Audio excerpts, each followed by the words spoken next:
स्वागत है आप सभी का इस दिव्य गाथा में, जहां महाकाल और उज्जैन की आभा आलोकित होती है। आपसे विनम्र अनुरोध है कि कृपया अपने मोबाइल फोन्स को साइलेंट मोड में डालें या स्विच ऑफ कर दें, ताकि आप इस प्रस्तुति का संपूर्ण आनंद बिना किसी व्यवधान के उठा सकें। इस शो के प्रस्तुतकर्ता हैं उज्जैन स्मार्ट सिटी लिमिटेड। निष्पादक हैं मध्य प्रदेश पर्यटन। तो प्रस्तुत है महाकाल की शक्ति, उज्जैन की भक्ति।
ब्रह्मांड की सबसे प्राचीनतम कहानियों में से आज हम वो कहानी सुनाएंगे जिसका सृजन पूरे ब्रह्मांड के सृजन से पहले हुआ।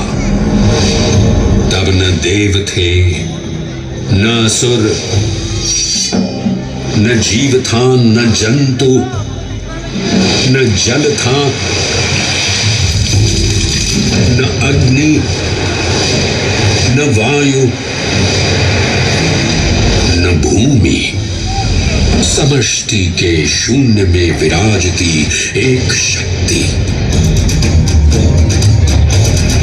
कालातीत और कालों के नियंता।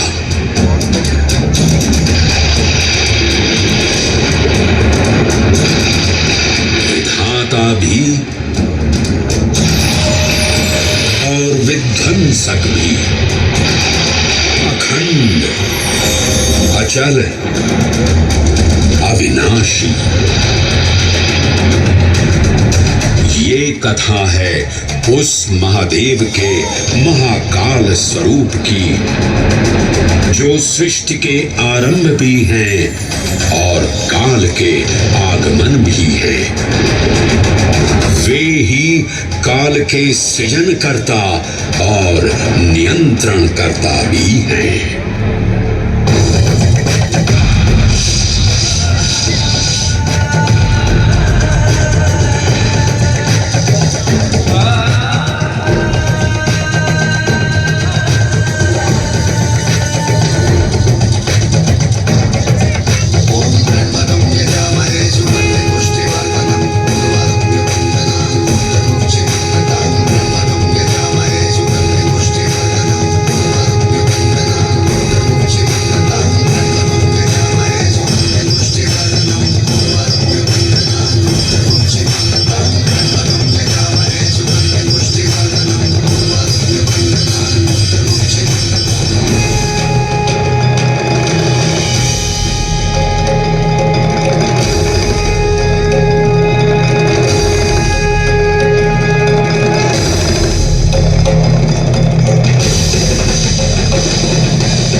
निर्विकार होते हुए भी अपनी माया से विराट विश्व का आकार धारण करने वाले महाकाल।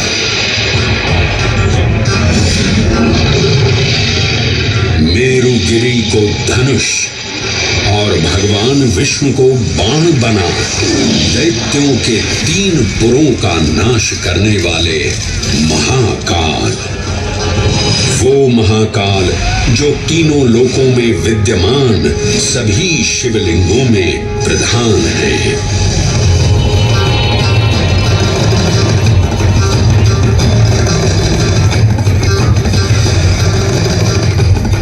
वो महाकाल जिनके त्रिशूल की तीनों नोकों से काम, क्रोध और लोभ पर नियंत्रण होता है, जिनके मस्तिष्क पर चंद्र शीतलता का प्रतीक है और जिनकी सवारी नंदी के 4 चरण सत्य, दया, दान और तप का चिन्ह है।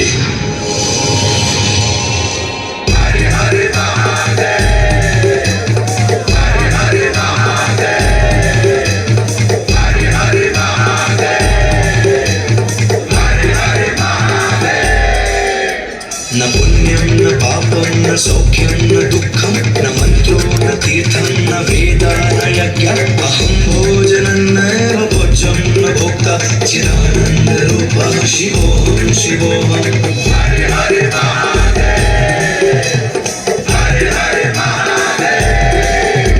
अहं निर्विकल्पो निराकाररूपो विभुत्वान् च सर्वत्र सर्वेन्द्रियाणां न चासङ्गतं नैव मुक्तेन मया चिदानन्दरूपः शिवोऽहं शिवोऽहं चिदानन्दरूपः शिवोऽहं शिवोऽहं चिदानन्दरूपः शिवोऽहं शिवोऽहं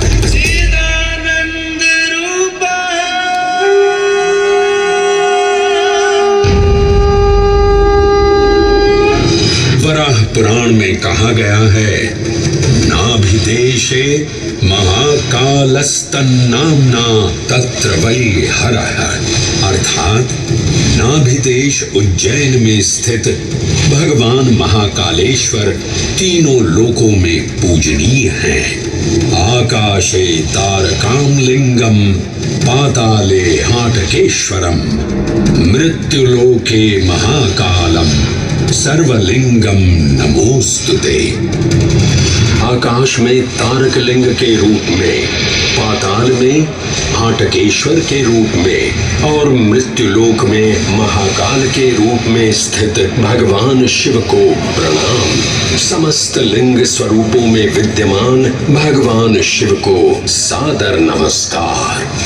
नाभिदेश उज्जैन का अटूट बंधन है महाकाल के साथ, जो महाकाल स्तोत्र में उल्लिखित है। उज्जयिन्यां महाकालम महाकालेश्वरम हरम महाकालम महायोगिनम नमामि पार्वती पतिम। तो चलिए मैं आपको कथा सुनाता हूँ इसी महान उज्जैन नगर की।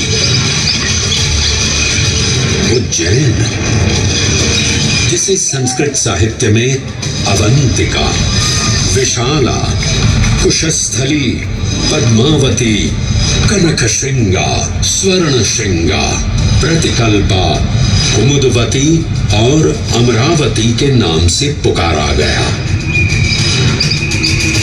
उज्जैन, जो मनुष्य को मोक्ष प्रदान करने वाली 7 नगरियों में से एक है।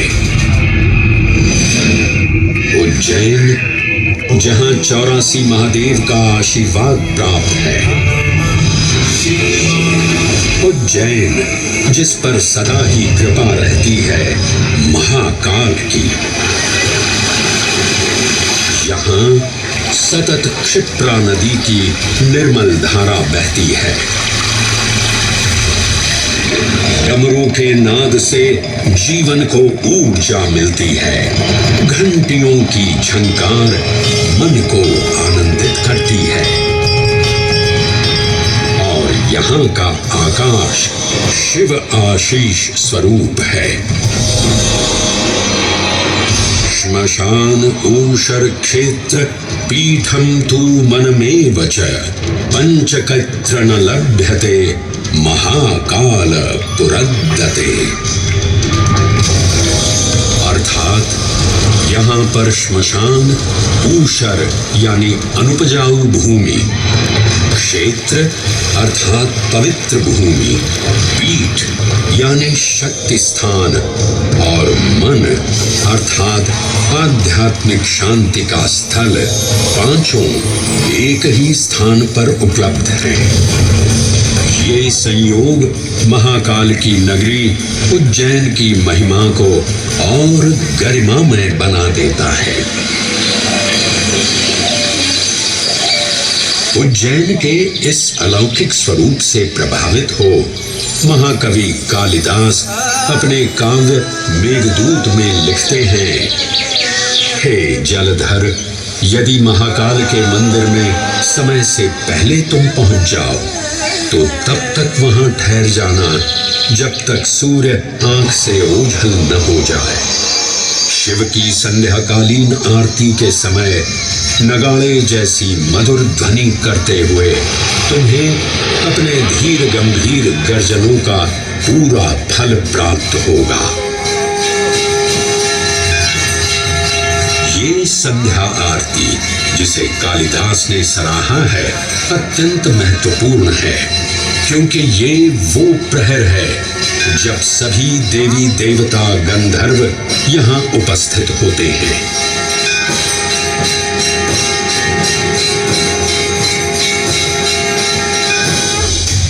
उज्जैन की महिमा अद्वितीय है। सतयुग, त्रेता युग, द्वापर युग और कलयुग, हर युग में इसका अप्रतिम महत्व रहा है। इस काल यात्रा में सबसे पहले आपको सतयुग के उस कालखंड में ले चलता हूं जहां देव और दानव एकत्रित हैं समुद्र मंथन करने के लिए। मन की आंखों से कल्पना कीजिए, भगवान विष्णु ने कूर्म का रूप ले मंदरांचल पर्वत को अपनी पीठ पर उठा रखा है। सागर से विकराल लहरें उठ रही हैं, मेघ भयानक गर्जना कर रहे हैं। देव और दानव वासुकी सर्प को नेति बना और मंदार पर्वत को मथनी बना सागर को मथ रहे हैं कि तभी जल का पाप कालकूट विष निकलता है और पूरी सृष्टि को अपने ताप से झुलसाने लगता है। इस भयावह स्थिति ने देवताओं और असुरों के बीच हाहाकार मचा दिया। ये कैसा अनर्थ है? लक्ष्य था अमृतत्व का, पर अब मृत्यु की विकराल छवि हमारी आंखों के समक्ष मंडरा रही है। इस भयंकर संकट से केवल वही उद्धारकर्ता मुक्ति दिला सकते हैं जो समस्त विश्व के परम संरक्षक हैं। तभी सब महादेव की शरण में जाते हैं और पुकार लगाते हैं, ओम नमो भगवते रुद्राय। और फिर तुष्टा महादेव भक्तों की गुहार सुनते हैं, कैलाश से उतरते हैं, विष को अपनी अंजुलि में भर अपने कंठ में धारण करते हैं।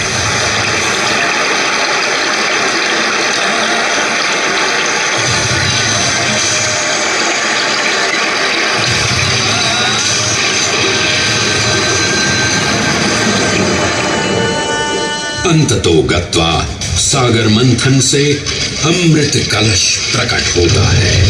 जैसे ही अमृत प्रकट हुआ, दानवों ने इसे केवल अपने आधिपत्य में लेने की आकांक्षा प्रकट की और संघर्ष छिड़ गया। आज यदि हम इस अमृत को प्राप्त कर सकें तो हम देवताओं पर हमेशा के लिए प्रभुत्व स्थापित कर पाएंगे। अमृत अपात्र हाथों में ना जा पाए, क्योंकि ये अपनी शक्ति का असीम दुरुपयोग करेंगे। इस अराजकता के परिणाम स्वरूप अमृत की कुछ बूंदें छलकी और पृथ्वी तक पहुंच गई। 4 स्थलों पर स्पर्श हुआ इन बूंदों का। हरिद्वार, प्रयागराज, नासिक और उज्जैन। अमृत की इन्हीं बूंदों के कारण उज्जैन में हर 12 वर्ष पर कुंभ सिंहस्थ मेले का आयोजन होता है। भगवान शिव की लीला देखिए। लोक कल्याण के लिए स्वयं विषपान किया और अपनी नगरी पर अमृत वर्षा करवाई। अमृत की पावन बूंदों से अभिसिंचित ये दिव्य उज्जैन भूमि रामायण के पृष्ठों में भी सम्मिलित हुई।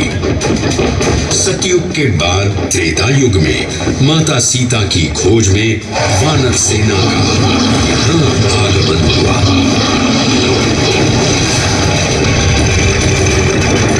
समय की इस यात्रा के माध्यम से अब प्रवेश करते हैं वाल्मीकि रामायण के किष्किंधा कांड में। जब वानर राजा सुग्रीव अपने यूथपतियों से सभी प्रमुख स्थानों पर जाने के लिए कहते हैं और उन्हें अवंती नगर यानी उज्जैन जाने का आदेश भी देते हैं। मेखला उत्कल के क्षेत्र, दशर्न के नगर, आब्रवंती, अवंती और विदर्भ के राज्य, साथ ही माहिष्का के आकर्षक राज्य में भी पूरी तरह से खोजना होगा। एक युग भगवान विष्णु के राम अवतार से संपृक्त और अगला युग उन्हीं के एक और दिव्य अवतार से समरस होना, ये अद्वितीय संगम केवल उज्जैन में ही संभव था। परंतु एक क्षण ठहरिए और ध्यान से सुनिए। ये हैं महाकाल के 1008 दिव्य नाम। हाँ, मैंने काल चक्र को परिवर्तित कर दिया है और अब द्वापर युग का शुभारंभ हो चुका है। विस्मय पूर्ण हो जाएंगे ये जानकर कि महाकाल के इन नामों को स्वयं भगवान श्री कृष्ण ने रचकर पिरोया था। महाकाल सहस्रनामावली की ये अद्भुत रचना उस समय की है जब योगेश्वर कृष्ण उनके मित्र सुदामा और शेषावतार बलराम ने अवंती नगरी में स्थित सांदीपनी ऋषि के आश्रम में वेदांत दर्शन और शस्त्र विद्या की शिक्षा ग्रहण की थी। कहते हैं कि भगवान श्री कृष्ण को अवंती ने ऐसा मंत्र मुग्ध कर दिया कि यहाँ 64 दिनों तक रुककर उन्होंने 64 विद्याएं और 14 कलाओं का ज्ञान लिया। उज्जैन का संबंध महाभारत से भी जुड़ा हुआ है। इस महान महाकाव्य के वन पर्व में उल्लेख किया गया है कि महाकालेश्वर मंदिर में स्थित कोटि तीर्थ जल का स्पर्श मात्र करने से अश्वमेध यज्ञ के समान फल प्राप्त होता था। और फिर परिवर्तन की इस अनवरत धारा ने एक नई कहानी लिखी। उज्जैन में उदय हुआ मौर्य वंश का। सम्राट बिंदुसार ने अपने पुत्र अशोक को उज्जैन का राज्यपाल बनाया और समय के साथ अशोक के शासनकाल में धर्म का विस्तार हुआ। मौर्य वंश के पश्चात विभिन्न राजवंशों, सम्राटों और नरेशों ने उज्जैन की सेवा की। उनमें से प्रमुख मालवागण और फिर गुप्त वंश ने यहाँ राज कर इसके वैभव में वृद्धि की। उज्जैन ने अपने भव्य तेज से जहां महात्माओं और शासकों को आकर्षित किया, वहीं इस नगर पर आतताइयों की दृष्टि भी पड़ी।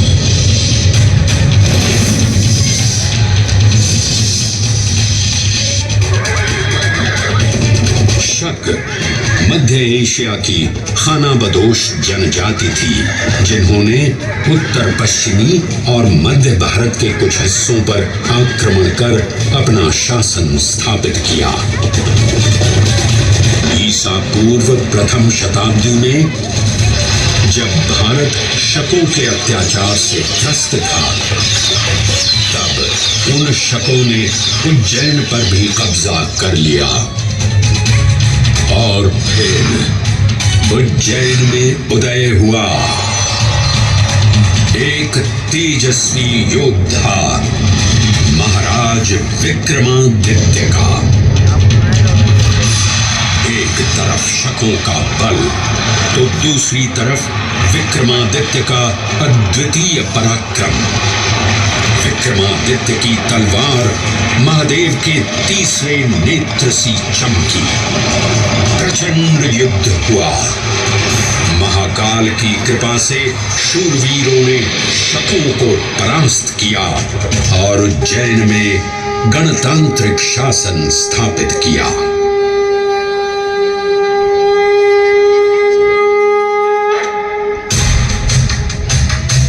इन्हीं महाबली विक्रमादित्य की राज्यसभा महाकाल मंदिर में ही प्रतिष्ठापित थी।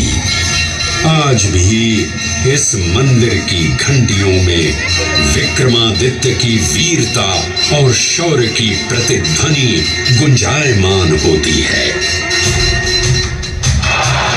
राजा विक्रमादित्य और शकों के मध्य हुए युद्ध ने उज्जैन को काल चक्र से अभिन्न रूप से जोड़ दिया, क्योंकि जिस दिन उनको विजय प्राप्त हुई, उस गौरवशाली उपलब्धि के सम्मान में एक नवीन पंचांग का शुभारंभ किया गया, विक्रम संवत पंचांग। आज भी कई हिंदू पर्व और धार्मिक अनुष्ठान विक्रम संवत पर आधारित हैं।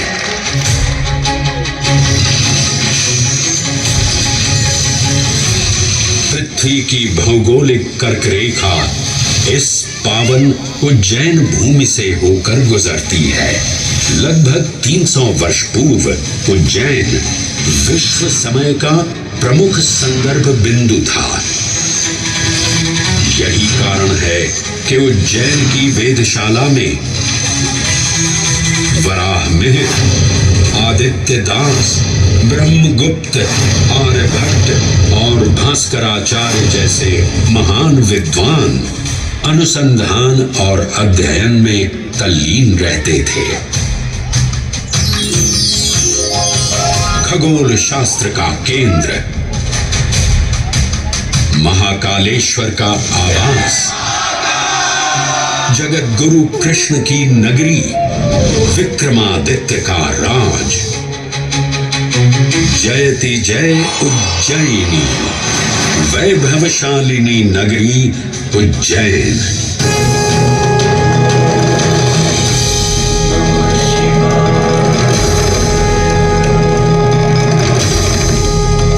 श्वासों को शिव मंत्र से अलंकृत कर, मन को भाव की गंगा से निर्मल कर, जो भी उज्जैन में महादेव की शरण लेता है, उसका कल्याण होना निश्चित है। आज सुनी सबने गाथा महाकाल की, दर्शन जिनके दुर्लभ हैं, नमन करे जिन्हें काल भी, चरण में जिनके है बसा। ये समस्त संसार कभी नहीं देखा होगा धरती पर ऐसा चमत्कार।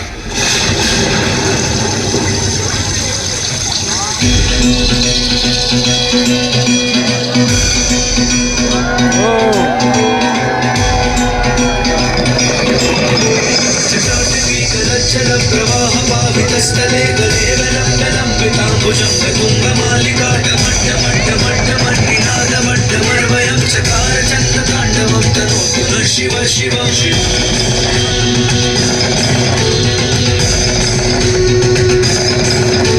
जटाकटाः सम्भ्रमभ्रमन्निलिम्ब निर्झरी विलोलवीचिवल्ल